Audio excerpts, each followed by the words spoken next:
Can you just explain how you're feeling, how the boys are feeling, and how that one played out for you in your mind?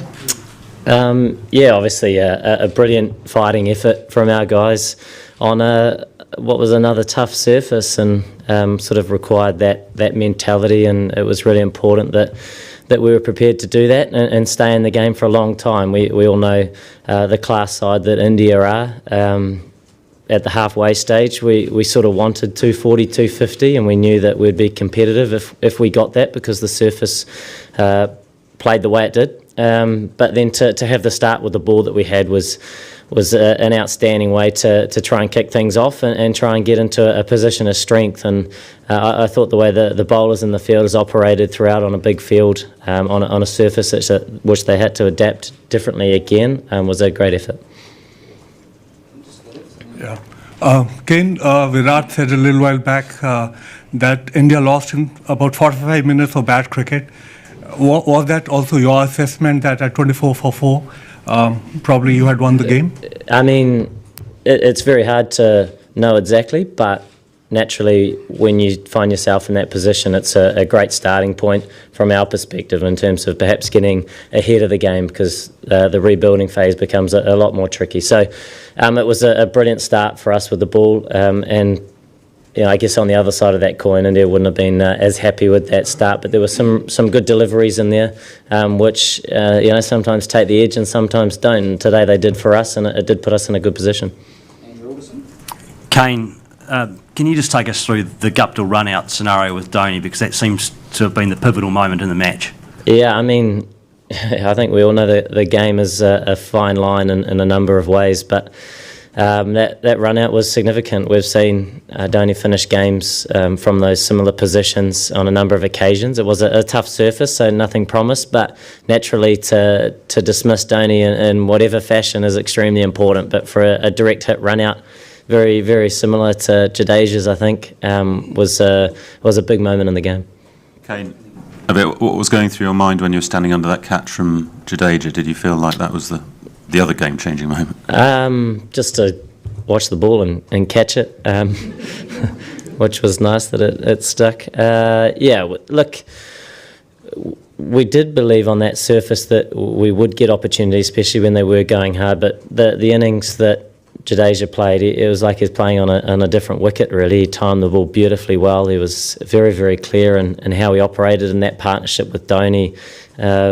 Sort of swung things to parity, perhaps even them having the momentum going into those last few overs. So they showed those fighting qualities that we expect from our team, and they showed that with the class side that they are, and you do expect that from India, and they did soak it up even after 20 for 4, which was a really tough start. So a very good game of cricket, spanning over 2 days, which is unusual, but a great game all the same. Hi Ken, this is Kuntal from ABP News Network. My question is, people are still blaming Dhoni even after his innings. Had you been the India captain today, would you have taken Dhoni in your playing 11 now? Look, he's not eligible to play for New Zealand, but he's a world-class player. So, had I been the Indian captain? Experience at this level and in these occasions is so important, and his contribution today and yesterday, but throughout this campaign, it was extremely, extremely important. And that partnership that he's involved in with Jadeja, who came in and hit the ball better than anybody in both teams, was very, very valuable. And he's a world-class cricketer. And is he looking to change nationalities, or because we will consider that selection if we have to? Skipper, your team made your team made a great start, winning 6 games, then lost 3 games. How did transformation come in the team and you beat the the hot favourites of the World Cup?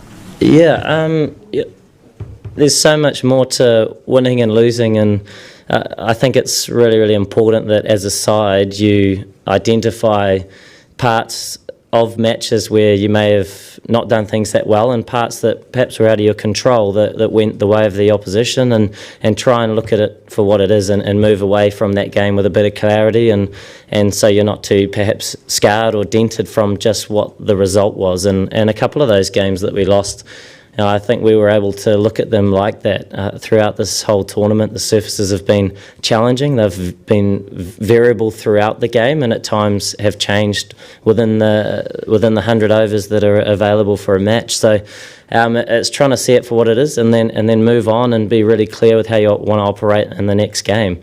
Look, you want to win every game. You come to this tournament where anybody can beat anybody. We saw a number of results that perhaps were sides ranked lower beat sides ranked higher, and but I think everybody knew that anybody can beat anybody. So when that is the nature of it, it seems unlikely to win every game, but at the same time you want to try and go out and play the cricket that you want to play for a long period of time, and rely on that to perhaps get you to a finals stage, which we did. We came through in the 4th position, which is fine. And then we put out a much improved performance in the semi-final, and it's important for us to try and make small improvements moving into our next match. Down the back, Dave. Kane, just looking ahead to the final, you've obviously lost to Australia and England in the group stage, but you must be confident you can beat anyone now after the way you've played against India. I mean, every game throughout the round robin was worth a couple of points, so they're all important. Obviously, a semi-final's worth a few more than 2 points, but we'll go into another match and try and implement similar things that are important to our side that gives us the best chance of success. There's so many strong teams in the tournament. Obviously, another semi-final tomorrow that can go either way, 2 very good sides. But we turn up on the day like a lot of other matches, and anybody can beat anybody, and there's a lot of factors involved sort of within that will play their role, whether it's a final or another game perhaps tomorrow. So it's important that feet on the ground, and we look forward to that challenge. Kane, bit of a unique game spanning over 2 days. How was it last night? I mean, did you guys get much sleep? Was it nerves? And did it really help to sort of regroup after you put up around 211 and 240? I think guys slept pretty well. We were focusing on what we needed to achieve in those last sort of 4 overs, and 211 for 5, we felt we were kind of there or thereabouts on target with what we wanted to try and achieve to be competitive on that surface. And it wasn't the sort of wicket that it was 300, it was very much sort of mid 200s, and we were aware of that. So it was trying to get to that 240, 250 stage, against a formidable bowling attack and that of India. So we knew we had to certainly run our 2s well and use those last sort of 23 deliveries as well as we could to get us to that point. And then it was a brilliant start with the ball. So yeah, it was unique that it was over 2 days, but I think it was the right decision in the end. Naturally it just kept raining, didn't it? So we didn't really have a say, but it was great that day could come in handy, certainly from our perspective. Obviously, when you qualify in the 4th position, and a washout doesn't really help you out too much. Just left here. Yeah, Kane, second consecutive World Cup final, beating India when everybody was sort of tipping India to.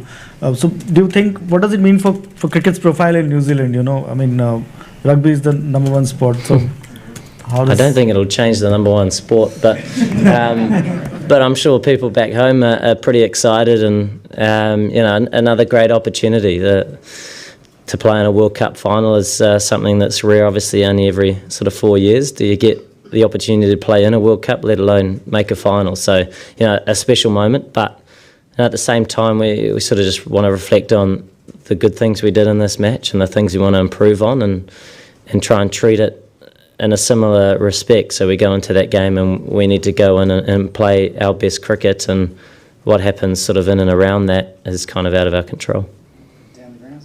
You chose Bowl to bowl the 46 and 48. Was there a thought, should I delay him for the 49th or the 50th?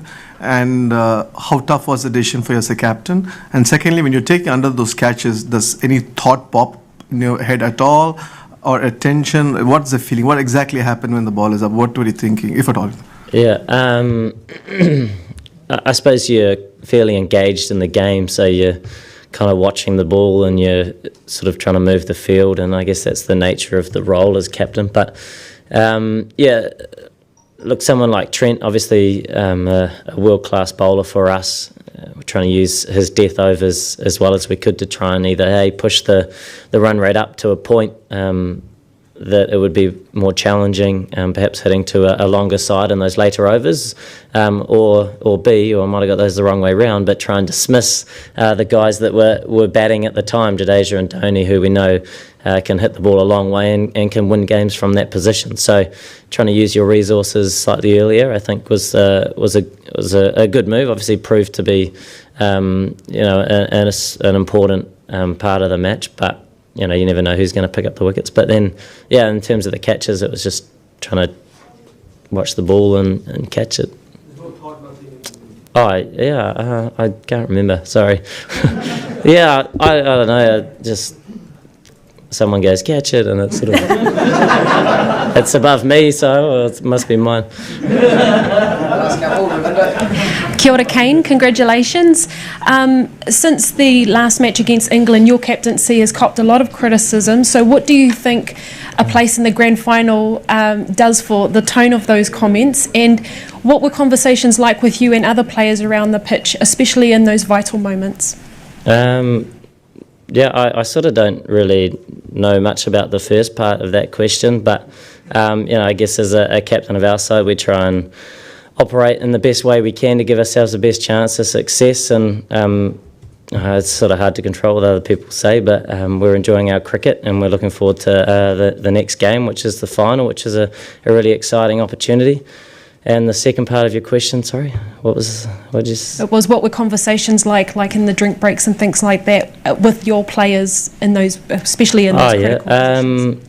Yeah, it was, whilst we had a very good start with the ball, we knew that India were looking to consolidate, and so if we were able to keep looking to take wickets but also try and create pressure where the run rate was going to keep growing, then we thought there were sort of two bites at it. And we know that the class of the Indian side and the depth that they have in their team, and they showed that again today, but it was a really great thing that we kept showing those fighting characteristics that are important to us as a team, and took the game deep, and it was a fine line, but nice to end up on the right side. Ken, congratulations. With regards to the middle overs, how important was that Mitchell Santner's spell where he was giving away 7 runs in 6 overs with Rishabh Pant and Hardik Pandya? Do you think that was actually a key moment of the game where the run rate just went about 8, 9, and then the pressure went on? With India wickets being 5 down, it was difficult for them to chase down? Yeah, it was an outstanding spell from Santner on a surface that no doubt was offering to the slower bowlers, and we saw that in our innings as well, the amount of spin that the Indian spinners got. He's a world-class bowler, so we sort of expected he would operate well, but obviously to put up a performance like that was pretty special in a period of play that was very, very important. So, there were so many contributions throughout the match, bat, ball, in the field, that we saw that were vital to get across the line today. Last three, just over here. Kane, did Auckland 2015 ever flash in your mind? And how do you compare the emotions of these two semi-finals? Yeah, it didn't actually, but they were two very different games, and I suppose being in the field together is a slightly different feeling versus watching the majority of the second half from my perspective. But I guess there's that real togetherness, team aspect around trying to, I suppose, defend a total. So two very different games, but I suppose you had to respect them in the same way that they were going to be different, and we had to play in a much different fashion. But a lot of that is down to conditions. But at the end of the day, it's been an enjoyable ride, but important that, like I mentioned, the feet are on the ground, and we look forward to our next challenge. Kane, I've just been outside with a whole lot of Indian fans, and they are really angry. How do you feel being responsible for plunging 1 billion people into a state of mourning and anger and depression? Your friend down here might have been alluding to. I hope they're not too angry. It's obviously the passion for the game in India is unrivaled, and we're all fortunate to play this sport and have a country like India be right behind it and the support that they have for their home team. But hopefully we can adopt 1.5 billion supporters, and they'll be supporting us. What do you reckon? But yeah, obviously, look, India are a world-class side, and the game of cricket is fickle in its nature, especially when it comes to the white ball in 2020 and one-day cricket. And whether it's a semi-final or a final, nothing really promises. And I've got so many world-class players, and the depth that they have in their team means that they're rightly so ranked 1 or 2. But we've mentioned on a number of occasions, on any given day, anybody can beat anybody, and the game is a very, very fine line. And today, perhaps some of those small margins went our way, and it was great that we could get across the line and beat a very strong side. But at the same time, there's obviously a huge amount of respect for India as a cricket side, and I certainly hope that their fans are very much behind them and respect that the game of cricket can be a tough one on a number of occasions. Last two, David, then Guy. Kane, given how Martin Guptill struggled with the bat yesterday, how pleasing was it personally to see him come back today and make such a huge contribution with that run out?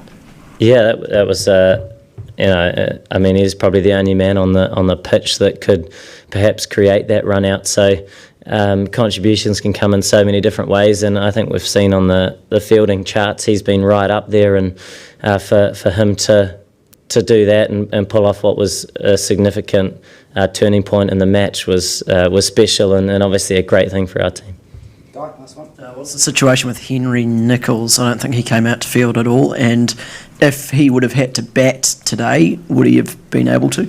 It was sort of a tight hamstring. I don't know the fine details, but we do have a few days now where hopefully it can recover nice and quickly. Didn't have to bat today, didn't have to consider those options, but it was precautionary as well as there is something there, so hopefully it was a quick recovery.